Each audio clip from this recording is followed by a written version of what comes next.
Journey रे तो आपण मैंने अनेक रेसिपी बन खाई किंतु सब रेसिपी टू यही रेसिपीटा ही सुपर टेस्टी लगे। बहुत ही यूनिक शैली बनिक रेडी हो, कम समय कम खर्च में बन पारे घर बेसिक सामग्री रे आ खाଇବା भी बहुत स्वादिष्ट लगे। पखाल सहित तो पूरा जमिब। तो चलते लेट नक रेसिपी प्रस्तुत करवा। नमस्कार, जय जगन्नाथ झिली कुकिंग को आपण मानक अनेक अनेक स्वागत।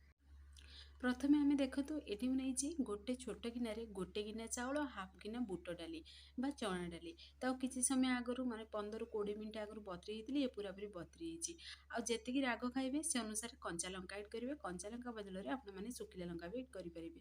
आ गोटे खंड से एड करदे अदा। पुणी देखो गोटे चामच जीरा गोटे चामच धनिया को एड कर जार आम मिक्सर आम पेस्ट कर पूरा माने जमी फाइन पेस्ट बन से प्रोसेस रे पूरा पेस्ट बनईकरी ग्राइंडिंग करदेवे। आउ ये मुझे एक्सट्रा पानी किसी भी एड करनी जेहेतु टे बहलिया दरकार बटाटा। तो ताको आम ए साइड रखीदे। ये नवा आम जर्नी ये देखो मुझे जर्नी 4टी जर्नी को पूरा तार चोपा को बाहर कर भलसे क्लीन कर धोई देती। एबे कौन करेंगे ना आम जर्नी को प्रथम कटिंग करवा। जदि आपण मैंने बेसन एड करने को चाहूँगी ताले आपण मैंने बुट डाली को स्किप करेंगे। आ जदि आरारूट के देखिए माने चाउल पाउडर भी एड करने को चाहूँगी ये बतरा चाउल को भी स्किप करेंगे और बुट डाली को भी स्किप करेंगे। तो एबे कौन करवा ना आम ए जर्नी को कटिंग करवा। जर्नी को दुई पार्ट्स रे कटिंग कर सारे पर देखिए माने फास्ट चेक करेंगे गोटे गोटे थर कौन हुए ना जर्नी रे पूरा पोक हो जाए। तो पोक जदि होती अल्प टिके जदि होता आपण मैंने बाहर करेंगे कटिंग करेंगे। कटिंग करी पीसेस रे आपण मैंने कटिंग करेंगे। जेहेतु आम जर्नी रे आज आपण मैंने पिठा कहे ना जर्नी बरा कहे ना जर्नी पिठ भजा कहते आपण मैंने मत कमेंट बॉक्स रे कमेंट करेंगे। आगू देखेबी आपण मानक केते बढ़िया पूरा बनिकी सी रेडी हम। कम समय रे बनई पारे पूरा पूरी इजी प्रोसेस रे आपको आपण मैंने जलखिया भी खाई पारे।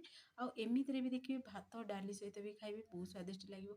आ पखाल सहित तो देखिए माने एते टेस्टी लगे जे पखाल पखाल पूरा डबल खाइबे माने बहुत स्वादिष्ट लगे रेसिपी। तो आपण मैंने फुल वीडियो को वाच करके बनातु पूरा पूरी नुआ शैली बनिकी रेडी हम।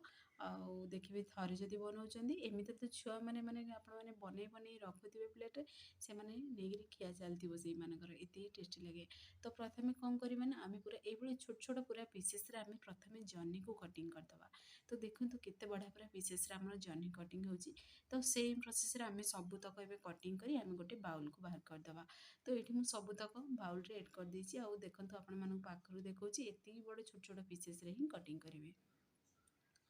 तो कटिंग हो सारा पर आमर जो बाटिकी रखी बुट डाली पुणी चाउल को ताकू से आम एड करदे। देखिपे ये बुट डाली आउ चाउल बटाटा पूरा पूरी काठुआ होती। तो ये काठुआ बटा बाटिबा द्वारा कौन हम ना देखिए जेहेतु जर्नी रे पानी बाहर तो जर्नीटा ये बटाटा आमर बाइंडिंगटा ठीक रही पतला हेनी से मुझे टोटाल भी पानी ये एड करनी। तो ये कौन करना आम स्वाद अनुसार देदेबा लुण हलदी गुंड लंका गुंड गरम मसला घर बेसिक गरम मसला को एड करी आम भलसे मिक्स करवा। तो ये मुझे बिना पियाज रसुण बनाऊँगी जदि आपने पियाज रसुण एड करने को चाहिए बाटिबा समय एड करेंगे। तो ये कौन करवा ना हाथ साहाଯ୍य भलसे मिक्स करदेवा। तो देखो पूरा पूरी सुखा बटाटा बनी आते बढ़िया पूरा बाइंडिंग आसी माने जमीक आपण मैंने गोल करेंगे ना से गोल भी हाथ में बनीज एत बढ़िया पूरा लगुला माने आपको बनवा समय हाथ में मुझे मिक्स करूली। तो देखो केते बढ़िया बनिकी रेडी होती। तो भल से मिक्स हो सारा पर आपको आम ए साइड रखीदे। तो ये चलतु आमर आग प्रणाली आम प्रस्तुत करवा। तो प्रथम गोटे आम तावा नवा तावा प्रथम टे गरम हवा दवा तावा बा पेन आपण मैंने आपको जहाँ भी कहींपारे। तापर कौन करवा ना से आम एड करदे सोरिष तेल। तो मुझे सोरिष तेल बनाऊँगी देखिए ये सोरिष तेलर फ्लेवर बहुत बढ़िया लगे। आपण मैंने ये जर्नी पिठ भजा बा जर्नी बरा को थे ट्राए करके देखूँ सोरिष तेल हल्का फ्लेवर थी और खावा बहुत टेस्टी लगे। आ गरम गरम खाइबे ना देखिए माने एते बढ़िया लगे जे आपण मैंने गोटे पीस बदल में 4 पीस खाईजे एते ही टेस्टी लगे। तो तेलटा पूरा गरम हो सारा पर सोरिष तेलर कंचा स्मेल चली जापर आम से एड करवा गोटे गोटे देखूँ ये मु गोलाकार सेप रे पूरा नहीं जाऊँगी पूरा पतला पीसेस आम गोलाकार सेप देदेबा।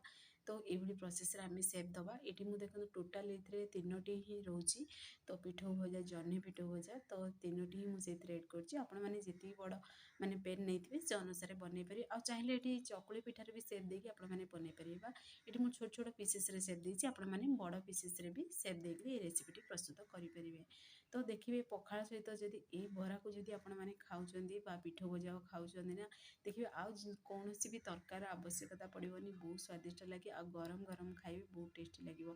ଦେଖିବେ ବନେଇକି ରଖିଦେବେ ମିକ୍ସ କରି ଯେତେବେଳେ ଆପଣମାନେ ଭାତ ଖାଇବେ କି ଏମିତିରେ ସନ୍ଧ୍ୟା ସମୟରେ ଚା ସହିତ ଖାଇବେ ନା ଗରମ ଗରମ ବନେଇ ଖାଆନ୍ତୁ।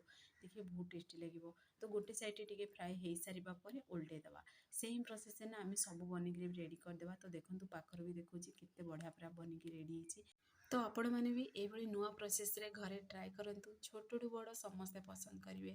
ତ ଦେଖିବେ ଯଦି ଛୋଟ ଛୁଆମାନେ ପନିପରିବା ଖାଇବାକୁ ପସନ୍ଦ କରନ୍ତିନି ତାହେଲେ ଆପଣମାନେ ଯେକୌଣସି ବି ପନିପରିବାକୁ ଏଇଭଳି ଛୋଟ ଛୋଟ ପିସେସ୍ରେ କଟିଂ କରିବି ଏଇଭଳି ସେମ୍ ପ୍ରୋସେସ୍ରେ ବନେଇକିରି ଆପଣମାନେ ରେଡ଼ି କରିପାରିବେ ପିଠଉ ଭଜା ବା ପିଠା ବା ଆପଣମାନେ ଆକୁ ବରା ବୋଲି ବି କହିପାରିବେ। ତ ଦେଖନ୍ତୁ ଯେହେତୁ ଟିକେ ଏବେ କରେଣ୍ଟ ପଳେଇଲା ତ ଅନ୍ଧାରିଆ ଦେଖାହେଉଛି। ଏଠି ବହୁତ ଜୋରେ ମେଘ ବର୍ଷା ବି ଆସିଲାଣି। ଆପଣଙ୍କ ସେଠି ବର୍ଷା ହେଉଛି କି ନାହିଁ ମୋତେ କମେଣ୍ଟ ବକ୍ସରେ କମେଣ୍ଟ କରନ୍ତୁ। ଯେହେତୁ ଆଜି ହେଉଛି 27 ତାରିଖ ତ 27 ତାରିଖରେ ତ ଆପଣମାନେ ଶୁଣିଥିବେ ଓଡ଼ିଶାରେ ଯେଉଁମାନେ ହେଇଥିବେ ତ ନିଶ୍ଚୟ ବାତ୍ୟା ଆସୁଛି ଶୁଣିଥିବେ। ତ ଏଇଠି ଆମର ବହୁତ ଜୋରେ ପବନ ବର୍ଷା ହେଉଛି। ଆପଣମାନଙ୍କ ସେଠି ହେଉଛି କି ନାହିଁ ମୋତେ କମେଣ୍ଟ ବକ୍ସରେ କମେଣ୍ଟ କରନ୍ତୁ। ତ ଦେଖନ୍ତୁ ଫାଇନାଲି ପୁଣି ଥରେ ଦୁଇପଟ ସାଇଡ଼୍ରେ ମୁଁ ଓଲଟେଇ ଦେଲି। ତ ବନିକିରି ପୁରାପୁରି ରେଡ଼ି ହେଇସାରିଛି। ତ ଏଇ ତରିକାରେ ଆପଣମାନେ ଟ୍ରାଏ କରନ୍ତୁ। ଦେଖିବେ ଘରେ ବି ସମସ୍ତେ ପସନ୍ଦ କରିବେ। ଫ୍ରେଣ୍ଡସ୍ ଆପଣମାନଙ୍କୁ ଯଦି ଏଇ ଭିଡ଼ିଓଟି ମୋର ପସନ୍ଦ ଆସିବ ସାଙ୍ଗମାନଙ୍କୁ ସେୟାର କରନ୍ତୁ, ଲାଇକ୍ କରନ୍ତୁ। ଚ୍ୟାନେଲରେ ଯଦି ନୂଆ ଅଛନ୍ତି ଚ୍ୟାନେଲକୁ ମୋର ସବସ୍କ୍ରାଇବ୍ କରିଦିଅନ୍ତୁ, ବେଲ୍ ଆଇକନ୍କୁ କ୍ଲିକ୍ କରିଦିଅନ୍ତୁ। ଯାହାଫଳରେ ମୋର ସବୁ ଭିଡ଼ିଓ ନୋଟିଫିକେସନ୍ ପ୍ରଥମେ ଆପଣମାନଙ୍କୁ ପହଞ୍ଚିବ। ମୁଁ ଏମିତି ଇଜି ଭିଡ଼ିଓ ନେଇ ଆସିବି। ଆପଣମାନେ ଦେଖିକି ଘରେ ନିଶ୍ଚୟ ଟ୍ରାଏ କରନ୍ତୁ। ଆଉ ଯଦି ଫେସବୁକ୍ ପେଜ୍ରେ ଦେଖୁଛନ୍ତି ତାହେଲେ ଫେସବୁକ୍ ପେଜ୍ ମୋର ଫଲୋ କରନ୍ତୁ। ଇନଷ୍ଟାଗ୍ରାମରେ ଦେଖୁଥିଲେ ନା ଫଲୋ କରିବାକୁ ଜମାରୁ ଭୁଲନ୍ତୁନି। ତ ଦେଖନ୍ତୁ ଫାଇନାଲି ରେସିପିଟି ଆମର କେତେ ବଢ଼ିଆ ପୁରା ଦେଖାହେଉଛି। ଆପଣମାନଙ୍କୁ କ୍ୟାମେରା ସାମ୍ନାରେ ବି ଦେଖାଉଛି। ଆଉ ଅଧିକ ଦେଖନ୍ତୁ ତେଲ ବି ଏଥିରେ ନାହିଁ, ମାନେ ବିଲକୁଲ ବି ଅଏଲି ଦେଖାଯାଉନି। ଆଉ ଖାଇବା ବି ବହୁତ ସ୍ୱାଦିଷ୍ଟ ଲାଗୁଥିଲା, ହେଲ୍ଦି ବି ଥିଲା। ତ ଆପଣମାନେ ଏହି ତରିକାରେ ଏହି ହେଲ୍ଦି ରେସିପିଟି ଘରେ ନିଶ୍ଚୟ ମୋର ଟ୍ରାଏ କରନ୍ତୁ। କେମିତି ଲାଗିଲା କ'ଣ ଆପଣମାନଙ୍କର ଅନୁଭୂତି ମୋ ସହିତ ସେୟାର କରନ୍ତୁ। ଆଉ କେଉଁ ଜିଲ୍ଲାରୁ ଦେଖୁଛନ୍ତି ନା ମୋତେ କମେଣ୍ଟ ମାଧ୍ୟମରେ ଜଣାନ୍ତୁ। ମୋତେ ବି ଖୁସି ଲାଗିବ ମୋ ଭିଡ଼ିଓ କେତେ ଦୂର ପର୍ଯ୍ୟନ୍ତ ପହଞ୍ଚୁଛି। ତ ସେ ପର୍ଯ୍ୟନ୍ତ ରହୁଛି। ପୁଣି ଏକ ନୂଆ ରେସିପି ନେଇ ଆସିବି। ନମସ୍କାର, ଜୟ ଜଗନ୍ନାଥ।